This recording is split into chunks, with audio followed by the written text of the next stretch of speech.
Ranked choice voting has a lot of fans out there, especially among civics nerds. But as of this recording, it's not something the average voter has access to in South Carolina. But a bill filed in the State House proposes using ranked choice voting to determine runoffs in some elections in our state. According to fairvote.org, 51 American jurisdictions have ranked choice voting in place for nearly all of their voters in public elections. This includes 2 states, 3 counties, and 46 cities, nearly 14 million voters in total. The states of Maine and Alaska use ranked choice voting for all federal elections, including the presidential. What is ranked choice voting and why does it have so many fans? And what do its detractors say? I'm Katie Smith with Greater Good Greenville, and on this episode of Simple Civics Greenville County, we will learn about it from Michael Dimino, a visiting professor of law at the Joseph R. Rice School of Law at University of South Carolina. He has authored or co-authored several articles in 6 books, including Voting Rights and Election Law and Understanding Election Law and Voting Rights. Professor Dimino's permanent post is at the Widener University Commonwealth Law School, where he teaches and writes on a wide variety of subjects. This is a continuation of a conversation on voting from our last episode, which I suggest you give a listen as well. Last week, we covered what's under consideration regarding party registration and closing party primaries. Another tool that some states and countries use is ranked choice voting, and we're going to dig into that today. Tell us about ranked choice voting. That is another term we hear a lot. How does that work? Does it ever come into play in primaries? It does. Some states have adopted ranked choice voting. A lot of political theorists suggest that it is another solution to this spoiler effect problem. The idea of ranked choice voting is that voters, instead of just picking their favorite candidate, will rank their candidates. So if more than 2 candidates are running, the candidate doesn't just pick, I want this as the best of these 3 options. We'll say, this is the one I want best, this is the one who's my second choice, and this is the one who's my third choice. That way, if my first choice is not supported by very many other people, then my vote isn't just thrown away. Instead, it's reallocated to my second choice. So let me give you a historical example. The Gore-Bush-Nader election. Bush and Gore basically tie. Nader is in third place by a gigantic margin, but he has enough votes that if his supporters had voted for either Gore or Bush, that whichever one they supported would have won the election. We would have saved a lot of heartache and hanging chads. Well, yes, and a lot of time, and a lot of lawyer fees. Yes. So as it happens, so Bush narrowly has more votes than Gore. But most of the people who voted for Nader, nominee of the Green Party, far left-wing ideology, most people who voted for Nader, if they had to pick between Gore and Bush, would have picked Gore. Now, some of them, of course, wouldn't have picked anybody. It's Nader or nobody, and they would have preferred to stay home. But if they were forced to choose, and even for a lot of them, if they had the option of choosing someone as a backup to Nader, they would have said Gore. Gore, I'd prefer Nader to Gore and Gore to Bush. So if they were able to use ranked choice voting, they would have said, all right, Nader number 1, Gore number 2, Bush number 3. And then we run the election and we figure out, well, Nader got 5% of the vote or something, so he's going to lose. And we'll just automatically recalculate the votes without having to have people vote again in like a runoff election a couple weeks later. We'll just do an instant runoff because we already know who those people would have chosen if they didn't have the option of voting for Nader. So we'll just sort of imaginarily rerun the election, instant runoff, by saying, all right, Nader is no longer a choice. So if you voted for Nader as your first choice, then we're going to count your vote for whoever you designate as your second choice. And most of those voters, we assume, would have chosen Gore.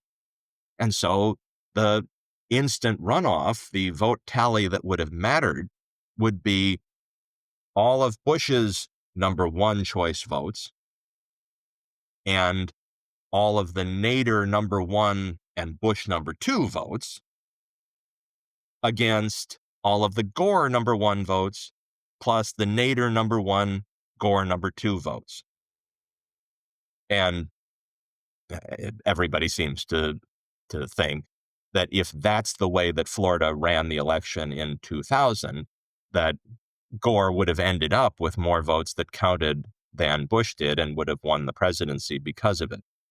So the advantage of that system is that it allows people to vote their conscience, to say, I don't like either of these two major party nominees. I know one of them's going to win. So rather than having me have to hold my nose and vote for the lesser of two evils, I'm going to vote for the one that I really think should win, even if it's a third party candidate that I know is not going to win. But then I'll cast a backup vote that I want to be counted. And as opposed to the modern situation where you either vote your conscience and end up throwing your vote away, or you vote for one of the two major party nominees that you don't really support. Interesting. I mean, it seems to me that ranked party voting saves a lot of time and money, for one thing, and not having to have runoffs, which we often have a runoff here in South Carolina.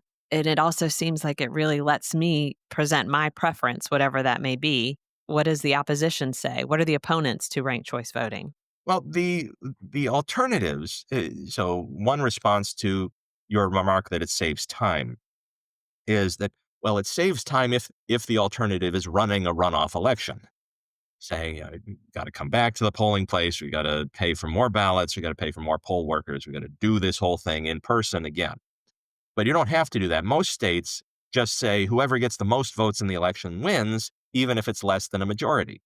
Now, that's cheap and you have a definitive resolution. It's certainly really easy to understand, but you end up with this possibility that the one who wins the election is actually opposed by most of the people who voted in the election. A major criticism of ranked choice voting as the debate is going on now is that it's more complicated than just figuring out who got more votes.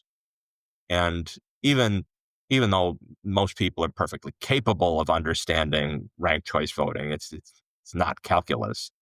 It still is much more complicated than let's go vote for the one we want and whoever gets the most votes wins. And since people by and large aren't used to ranked choice voting, any kind of change is likely to throw people.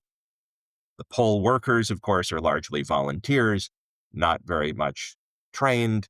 So their ability to understand and instruct voters on this process may not be what we'd ideally like it to be. And if the voters don't follow the directions, if they don't understand what they're supposed to do, or they understand it just to say, I'm not following that, then that messes up the system. The system works only if everybody is on the same page and does what he's expected to do. That was part of the criticism of Alaska, which adopted a variation of this ranked choice voting a few years ago and had an election that was roundly criticized because some number of people either didn't understand what they were supposed to do or the election results came and it was unexpected. And so people voted only for one candidate anyway and just refused to play the game, to play by the rules that would have advantaged their side. Maybe because they didn't want to do it, maybe because they didn't understand it, maybe for whatever other reason. So the complication plus the fact that we're just changing from a system that people know and understand and are used to something else is bound to cause confusion and various kinds of troubles.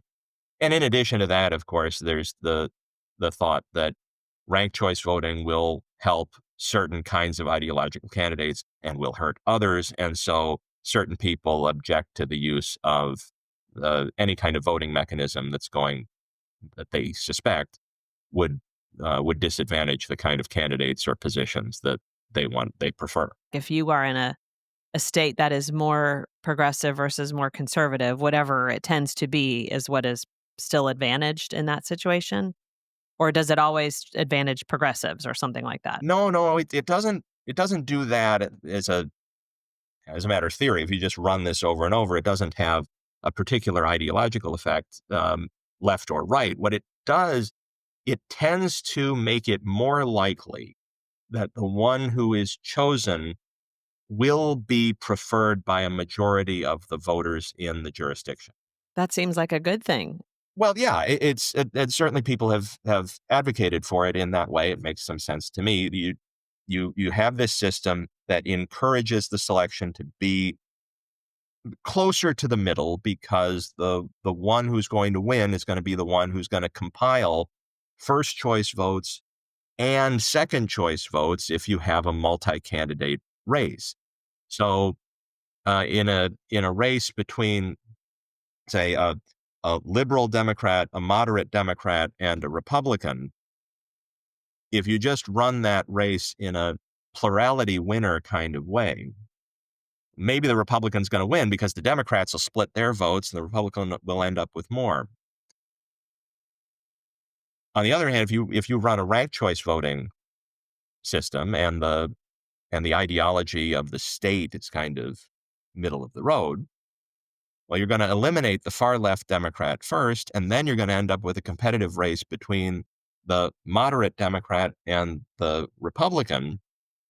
And maybe the moderate Democrat will have an edge if the moderate Democrat can appeal to the people in the middle. So in that example, the the people on the ideological extremes will tend not to like ranked choice voting because they'll say, well, in a plurality race, at least I got a shot. Maybe the other side will split its votes and I'll be able to come out on top. Whereas the people in the ideological middle say, I might not appeal very much to the people on either end as their first choice, but I can be the second choice of everybody because everybody kind of respects me as some kind of moderate who's not going to throw the whole country to heck. And so maybe I'm more likely to prevail that way. So there is this distribution, but it's not like this advantages liberals or conservatives. It tends to advantage, or at least the theory is, that it would advantage people in the middle relative to both extremes. What is the data on what other countries do? Is there a predominant way other people approach it? A lot of other countries have systems of proportional representation in their legislatures that's totally different from ours, which has an advantage that's sort of similar to ranked choice voting, but can be achieved even if you don't use ranked choice voting as the system for expressing a party preference.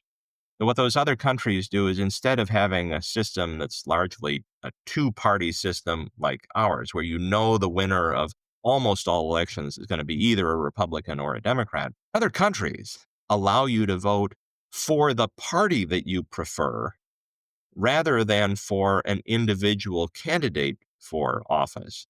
So you might vote for the parliament in a country and say, I really like such and such party. That party appeals to me. I don't like the dominant center left party. I don't like the dominant center right party. I like the party that has this view on social policy and this view on economic policy. And that doesn't match up with either of the other ones, but this is the one I want. And if you get, if that party gets 20% of the vote, not enough to win an election outright, not enough to win a majority of seats in the parliament, it still will get some seats in the parliament. And so the views of that group will be represented. The knock on that kind of political structure is that it tends to instability, that you don't end up having a majority party that's in control of government. You're always forced to try to cobble together a coalition of various different interests and get, maybe you end up with some policies in the government in time, but before long, the coalition falls apart, the government loses, you need new elections, and it's an unstable kind of system. By forcing people, the electorate, to choose either the Republicans or the Democrats, the standard way of looking at things is that the US system promotes more stability at the cost of leaving everybody kind of dissatisfied because relatively few members of the American electorate say, I like everything that the Republicans stand for, or I like everything that the Democrats stand for. Stable but unhappy. Interesting. And it's funny how there's also a grass is greener kind of aspect to this that I talk about. about politics a lot when I teach election law and related courses. And when I teach it to Americans, there's a lot of dissatisfaction with the two-party system. Boy, we got to do better. Say we could come up with something better like this. Doesn't Europe use a variety that'd be more better for us to use? And then I taught as a Fulbright scholar in Rome a few years ago, and I taught an elections course in Rome, and the Italians, who have a parliamentary system that represents many, many parties, I was talking to the Italians, and they say, "Boy, you Americans do it right. I'm sick of the instability in Italy. I wish we could just make choices that seemed more coherent." Oh my gosh. I don't know if I should be discouraged or encouraged by that.